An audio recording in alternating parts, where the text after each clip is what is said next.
मांजरी इथल्या शासकीय आदिवासी वसतिगृहातील विद्यार्थ्यांचं जे बेमुदत उपोषण सुरू आहे त्याचा आज 13वा दिवस आहे। या संदर्भात अधिक माहिती देण्यासाठी आपल्यासोबत जोडले गेलेत आपले प्रतिनिधी सागर आव्हाड।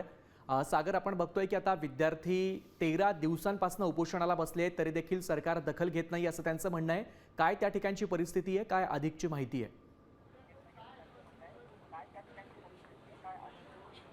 नक्की आपण जर पाहिलं तर 13 दिवस झालेले आहेत आदिवासी विद्यार्थ्यांचं हे आंदोलन सुरू आहे, उपोषण सुरू आहे। आपण जर पाहिलं तर काल मुख्यमंत्र्यांबरोबर यांची बैठक जी आहे ती झालेली होती, मात्र बैठकीतून कुठलीही चर्चा जी आहे ती प्रश्न जो आहे तो मार्गी लागलेला नाही आहे। त्यामुळे विद्यार्थी पुन्हा एकदा आक्रमक झालेले आहेत। आपण जर पाहिलं तर 13 दिवसापासून उपोषण जे आहेत ते या ठिकाणी सुरू आहे। मुख्यमंत्र्यांबरोबर काय चर्चा झाली काल, काय चर्चा नाही, आम्ही या आशेने गेलो की आमच्यासोबत सीएम साहेब बोलतील आणि आमच्या मागण्या मान्य होतील, पण आम्हाला तिथं गेल्यावर आम्हाला आदिवासी मंत्री अशोक विखेंसोबत भेट घालण्यात आली आणि तिथं आमची 2-3 तास चर्चा झाल्यानंतर कोणताही सकारात्मक चर्चेची बाहेर आली नाही। फक्त उडवाउडवीचे उत्तर देण्यात आले, करतो आज करतो उद्या करतो, 20 दिवस देतो। जो सुप्रीम कोर्टाचा निर्णय आहे 12,500चा, त्याच्यामध्ये आम्ही त्यांना म्हटलं की ती 12,500 जे बोगस पद येते त्यांची यादी तुम्ही आज डिक्लेअर करा, कारण तुम्ही सुप्रीम कोर्टामध्ये ही यादी दिलेली म्हणजे ती तुमच्याकडे यादी आहे।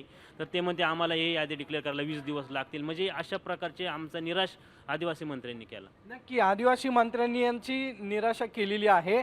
तुम्ही पुणे सोलापूर हायवे अडवण्याचा इशारा दिलाय सांगा। यस, नक्कीच आम्ही पुणे सोलापूर हायवे अडवण्याचा आता या ठिकाणावरून निर्धार करत आहोत की आम्ही जर आमच्या मागण्या या 2 दिवसात पूर्ण झाल्या नाही, शासनाने कुठेही दखल घेतली नाही, तर आम्ही जो पुणे ते सोलापूर हायवे आहे तो पूर्ण जाम करणार आहोत। आमची आदिवासी मुलाची विद्यार्थ्यांचे सगळे जी काही वसतिगृह आहेत त्या वसतिगृहातील सर्व विद्यार्थी एकवटून आम्ही हा रस्ता रोको करणार आहोत, ही शासनाला या ठिकाणावर मी आवाहन करतो। आणि पण कधी करणार आहे?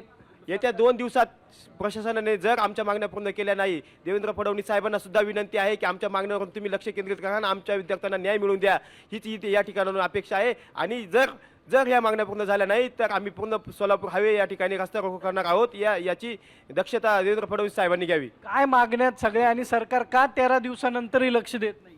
आमच्या मागण्या साध्या आहेत। आमचा जो GR निघाला आहे तो GR रद्द करायला पाहिजे, कारण जो GR आपण बघतोय की या आदिवासी विद्यार्थ्यांचं 13 दिवसांपासून उपोषण सुरू आहे आणि आता येत्या 2 दिवसात पुणे सोलापूर हायवे देखील जाम करण्याचा निर्धार या विद्यार्थ्यांनी व्यक्त केलाय।